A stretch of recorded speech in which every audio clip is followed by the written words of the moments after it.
In the heart of Los Angeles, the roar of dirt bike engines shattered the night as a group of riders tore through the city streets, their adrenaline-fueled escape from the police sending sparks flying in their wake. Sirens wailed in the distance, but the riders weaved effortlessly through traffic, their skills honed through years of daring escapades. As the pursuit intensified, the riders made a split-second decision to exit onto the highway, their bikes hitting top speeds as they raced towards the horizon. But even out on the open road, they remained elusive, effortlessly evading the flashing lights that trailed behind them. A sudden need for fuel forced them to make a daring pit stop at a gas station, where they refueled with lightning speed before disappearing into the night once more. Despite the police's best efforts, the dirt bike riders seemed to be one step ahead at every turn, their maneuvers daring and precise. As the city lights faded behind them, they reveled in the thrill of the chase, the freedom and intoxicating rush that fueled their escape.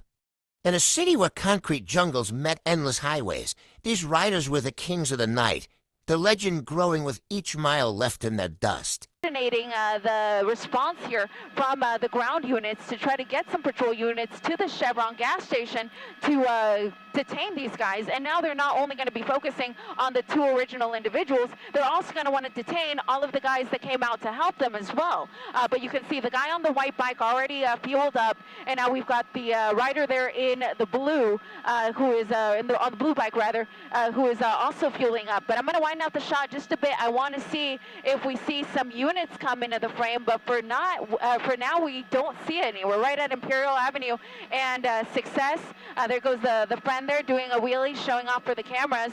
But again, we see the rider there on the white bike. He was just shaking his bike, so that's kind of what I was telling you earlier. They were going to try to shake it to try to get a little more gas in there.